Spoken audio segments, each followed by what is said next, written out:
My neighbor accused me of ruining her son's life by rejecting him. At her son's birthday party, I showed everyone texts where she begged me to date him so he'd finally grow up. Her jaw dropped. I moved into my house about 8 months ago. My neighbor Victoria seemed super nice at first. She'd bring over homemade cookies, wave hello when I was in my garden, and generally acted like the sweet neighbor everyone wants.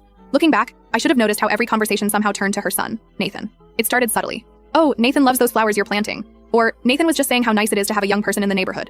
I'd smile and nod, not thinking much of it. Then came the not-so-subtle hints. "You know, Nathan's single," followed by detailed descriptions of his wonderful qualities. Here's the thing about Nathan. He lives in Victoria's basement, spends most of his time gaming. I can hear him yelling at his computer through my bedroom wall at 3 a.m., and hasn't held a job in 2 years. Not that there's anything wrong with gaming, but when your mom has to bring you meals in the basement because you won't come up for dinner, that's something else. Victoria's matchmaking attempts got more aggressive over time. She'd, accidentally, send Nathan out to get the mail when I was coming home. She'd invite me over for coffee when she knew he'd be having his late breakfast at 2 p.m. I kept making excuses, trying to be polite because, well, they're my neighbors. Then the texts started. Victoria got my number from the neighborhood directory and began sending me messages about Nathan. At first, they were casual. Nathan mentioned he'd love to know what games you play, but they quickly evolved into something more desperate. Some gems from my saved screenshots.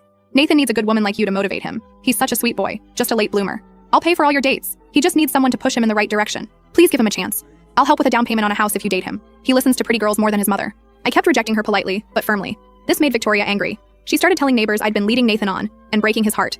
The thing is, I'd barely exchanged 10 words with Nathan directly. The most interaction we'd had was awkward waves when Victoria practically shoved him into my path. Last week, I got an invitation to Nathan's birthday party. I wasn't going to go, but then I heard Victoria telling another neighbor that I owed it to Nathan to at least show up after playing with his feelings.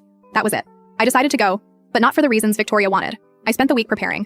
I printed out all her texts, including the ones offering money and a house in exchange for dating Nathan. I also had screenshots of her messages to mutual friends calling me a heartless tease and cruel girl for rejecting her precious son. The party was yesterday. Victoria had invited the whole neighborhood. When I walked in, she gave me this smug look, like she'd won something. During the cake, she clinked her glass and started this dramatic speech about how some people had hurt Nathan deeply this year, looking directly at me the whole time. That was my cue. I stood up and said, "Speaking of hurting Nathan, I think everyone should see these." I started passing out copies of the texts. Victoria's face went from smug to shocked to horrified. Nathan, who apparently had no idea about any of this, grabbed one of the papers and started reading. Then Nathan exploded. Not at me, at Victoria. Turns out she'd been telling him I was interested but shy, and that's why she kept pushing him to try harder. He had no idea she'd been offering me money or a house to date him. He started yelling about how she'd been controlling his life, and how embarrassing this all was.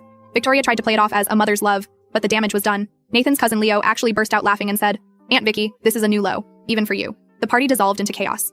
Victoria ran to her room crying. Nathan apologized to me profusely, saying he had no idea about any of it.